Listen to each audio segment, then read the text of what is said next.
सभी को प्यार भरी राधे राधे, जय श्री कृष्णा। अगर घर में बरकत चाहते हैं तो ये 17 काम जरूर करें। बरकत अर्थात वह शुभ स्थिति जिसमें कोई चीज़ या चीज़ें इस मात्रा में उपलब्ध हों कि उनसे आवश्यकताओं की पूर्ति होने के बाद भी वह बची रहें। अर्थात अन्न इतना हो कि घर के सदस्यों सहित अतिथि आए तो वह भी खा ले। धन इतना हो कि आवश्यकताओं की पूर्ति के बावजूद वह बचा रहे। आओ हम जानते हैं कि बरकत बनी रहने के ऐसे कौन से 17 अचूक उपाय हैं जिनको करने से आपके घर और आपकी जेब की बरकत सदा बनी रहेगी। वीडियो में आगे बढ़ने से पहले मेरे चैनल को सब्सक्राइब ज़रूर करें। वीडियो अच्छी लगे तो लाइक ज़रूर करें, शेयर ज़रूर करें और कमेंट के द्वारा अपनी राय ज़रूर दें। तो चलिए आज का यह वीडियो शुरू करते हैं। बरकत लाने का सबसे पहला उपाय, दान दें। प्रकृति का यह नियम है कि आप जितना देते हैं वह उसे दोगुना करके लौटा देती है।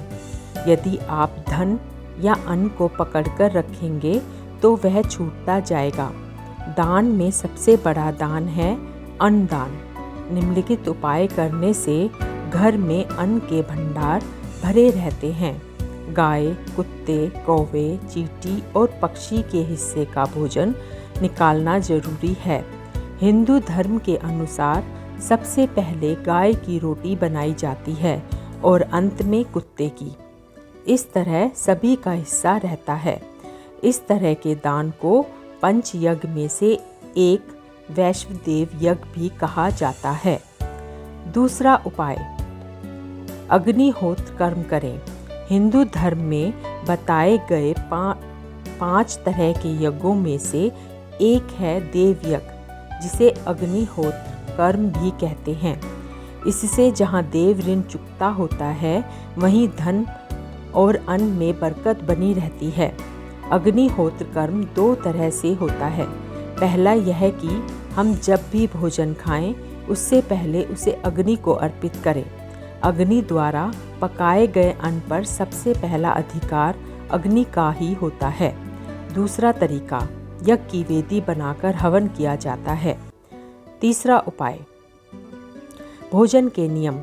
भोजन की थाली को हमेशा पाट, चटाई, चौक या टेबल पर सम्मान के साथ रखें। भोजन करने के बाद थाली में ही हाथ ना धोएं।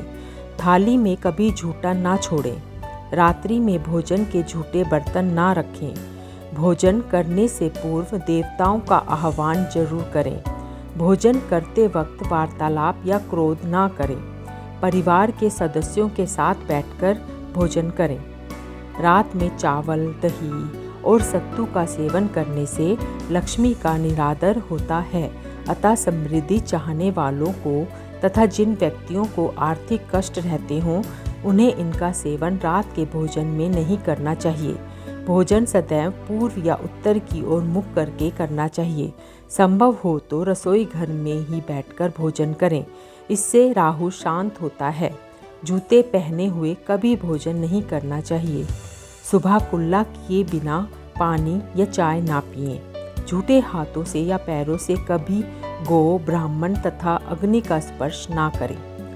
चौथा उपाय, टपकता नल ठीक करवाएं। नल से पानी का टपकना आर्थिक क्षति का संकेत है। टपकते नल को जल्द से जल्द ठीक करवाएं।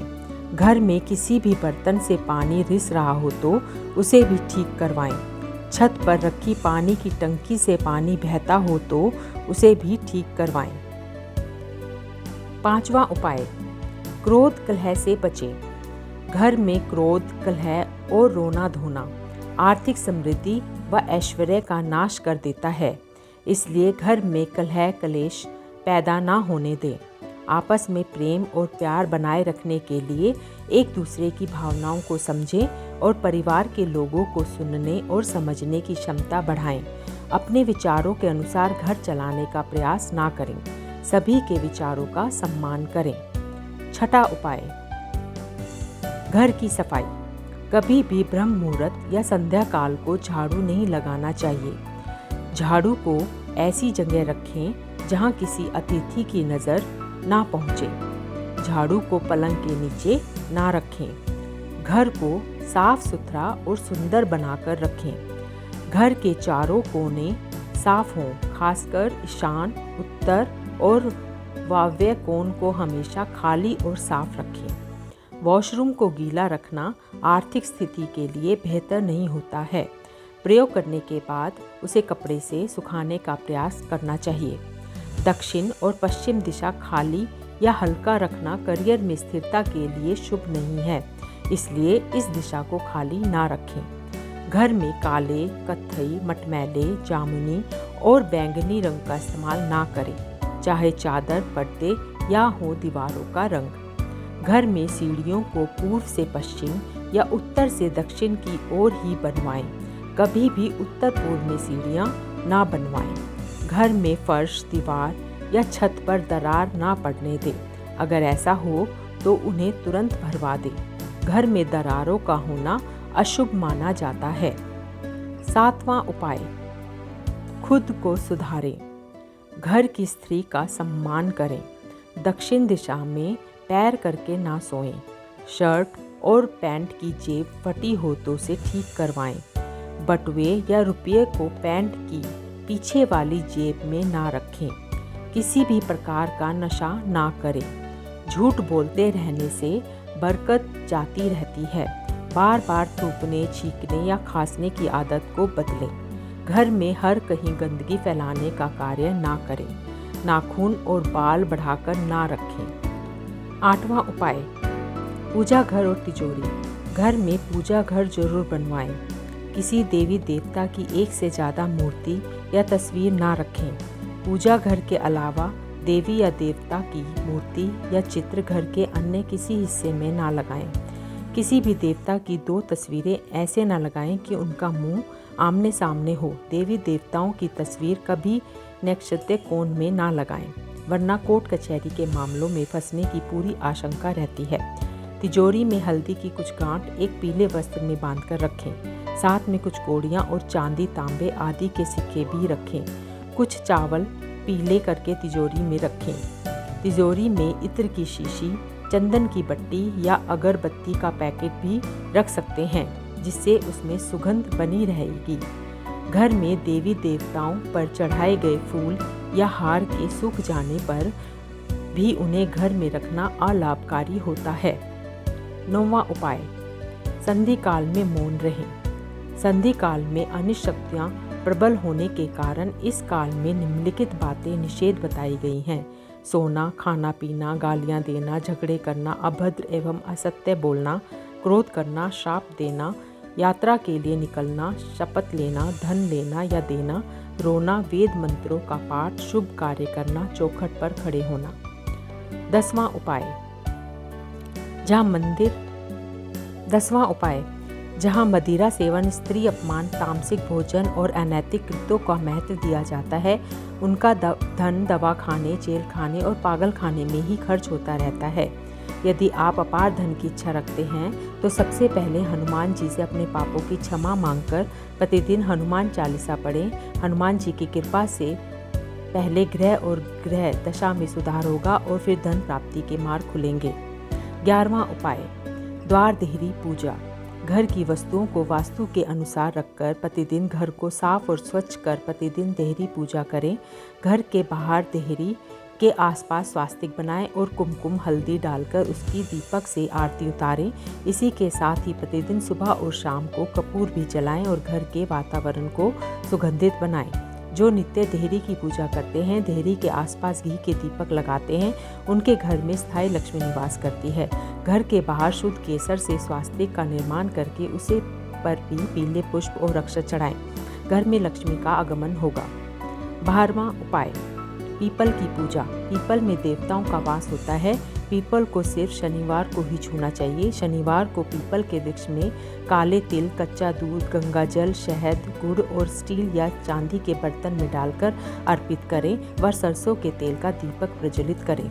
बस यह कार्य प्रत्येक शनिवार को करते जाएंगे तो धीरे धीरे दुर्भाग्य दूर होता जाएगा। पीपल के वृक्ष की जड़ में तेल का दीपक जला दें, फिर वापस घर आ जाएं और पीछे मुड़कर ना देखें। इससे आपको धन लाभ के साथ ही हर बिगड़ा काम बन जाएगा।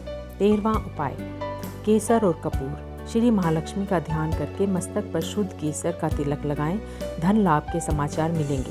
प्रतिदिन सुबह और शाम को कपूर जलाएं। घर के किसी स्थान पर वास्तु दोष हो तो वहां कपूर की एक डली बगैर जलाए रख दें। कपूर अति सुगंधित पदार्थ होता है तथा इसके दहन से वातावरण सुगंधित हो जाता है। कपूर जलाने से देव दोष व पितृ दोष का शमन होता है। 14वां उपाय, माँ, बेटी और पत्नी का सम्मान जरूरी। पत्नी और बेटी लक्ष्मी का रूप होती है। भूलकर भी इन्हें ना दुत्कारें, ना कोसें तथा ना ही कोई अशुभ वचन कहें। माँ को साक्षात देवी पार्वती माना गया है। माँ को दुखी रखने वाला कभी जीवन में सुखी नहीं रह सकता। पत्नी और बेटी के दुखी रहने से आप कभी सुखी नहीं रह सकते। धन, वस्त्र व मान देकर पत्नी को मनाएं।